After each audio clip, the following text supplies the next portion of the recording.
सुप्रभात मंडळी. मी नीलिमा पटवर्धन आणि आज एक पुन्हा छानशी गोष्ट सांगणार आहे. पोस्टचं नाव आहे आहेर. सुरू करते. इथे देण्या घेण्यासाठी ब्लाऊज पीस मिळते.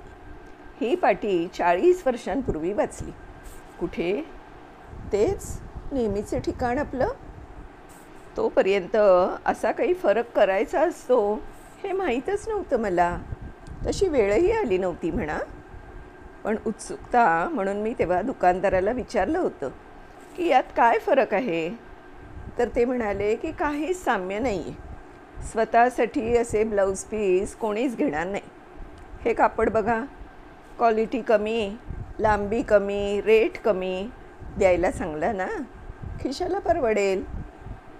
मला प्रश्न पडला की देऊन द्यायचंच तर दुसऱ्याला नेहमी चांगलं द्यावं अशी शिकवणूक का बरं देतात मग मुलांना. दुकानदार म्हणाला, इथे बायकांना माहीत असतं की असं कापड ब्लाऊज शिवण्यासाठी नसतं तर पुढे ढकलण्यासाठी असतं. माझ्या ज्ञानात मोलाची भर पडली. हळूहळू माझ्याकडे असे ब्लाऊज पीस जमा होऊ लागले. पण ते पुढे ढकलणं मला कधीही जमलं नाही. मग घर बदलण्याची वेळ आल्यावर मी तो गठ्ठा उचलला आणि कामाला येणाऱ्या बाईला दिला. वर तिला सांगितलं की हे मला आलेले ब्लाऊज पीस आहेत. त्याचे तुमच्या मुलांना रुमाल करून द्या, म्हणजे त्यांना पाटी पुसायला उपयोगी होतील. अर्थात तेव्हा शाळेत पाट्या होत्या बरं का. Cut to 2025. लकडी पुलाखालून बरंच पाणी वाहून गेलं आहे. आता तो जमाना गेला. लोक मोठ्या मनाचे झाले आहेत. आता कोणी देण्या घेण्याचे ब्लाऊज पीस घेत नाहीत, तर मानपानाच्या साड्या विकत घेतात. याचा वेगळा बस्ता बांधायचा. आहेराच्या साड्या मिळतील, देण्या घेण्याच्या साड्या मिळतील, मानपानाच्या साड्या मिळतील असे बोर्ड आता जागोजागी बघायला मिळतात. मानपानाच्या साड्यांवर 50% सूट असा बोर्ड बघून मला गंमत वाटली. म्हणजे असं डील करता येत असेल का की तुम्ही आमच्याकडून आहेराच्यासाठीच्या साड्या विकत घेतल्या तर तुम्हाला आहेर म्हणून आलेल्या साड्या आम्ही तुमच्याकडून घेऊ आणि आमच्या दुकानातून विकून तुम्हाला काही पैसे देऊ. दोघांचाही फायदा. परवा गंमत झाली बरं का. एका प्रसिद्ध रस्त्यावरून रमत गमत जात असताना मला त्या प्रसिद्ध दुकानाच्या बाहेर पाटी दिसली. मानापमानाच्या साड्यांवर 58% सूट. मी वाचत वाचत पुढे गेलेली परत मागे आले. मानापमानाच्या? हा मुद्रा राक्षसाचा विनोद की खरंच आहे?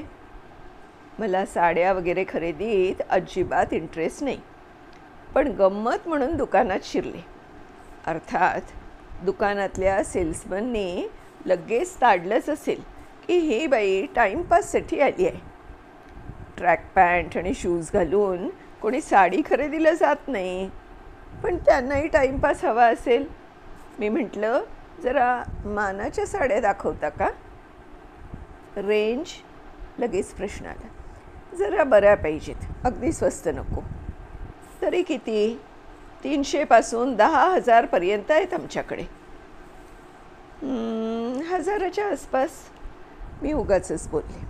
त्यांनी एक गठ्ठा काढला. त्यातल्या 2 साड्या बाहेर काढल्या. ही 900, ही 1000. बघा चालते का? मी 1000वाली चालेल असं म्हटलं. किती नग हवे आहेत?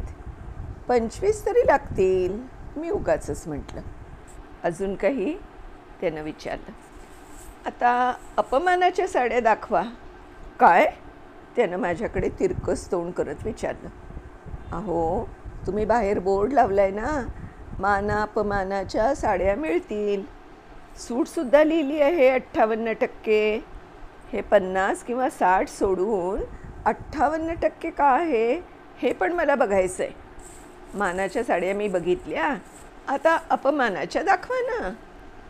तो सेल्समन काउंटर सोडून बाहेर धावला आणि बोर्ड बघून आला.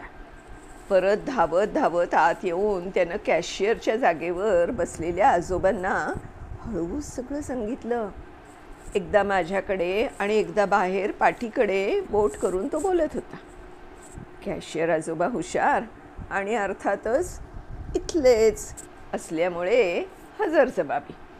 मला म्हणाले, आम्ही बोर्ड बरोबरच लावला आहे, पण त्याचा संबंध मान आणि अपमान याच्याशी नसून संगीत मानापमानशी आहे.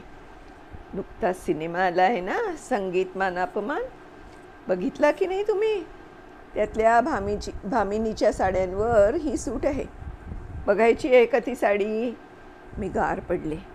किती किती हजरजबाबी. काल पुन्हा मुद्दाम त्याच दुकानावरून फेरी मारली. अर्थात बोर्ड बदलला होता. मानपानाच्या साड्यांवर 50% सूट. आहे की नाही मजेशीर?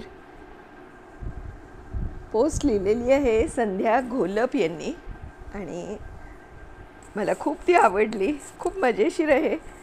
आजकाल मराठी ही आपली जरी मातृभाषा असली ना, तरी बऱ्याचदा मराठी भाषेत बोर्ड वगैरे लावताना किंवा कधीकधी बोलताना सुद्धा खूप गडबड करतात लोक आणि त्याच्यामुळे अक्षरशः अर्थाचा अनर्थ होतो.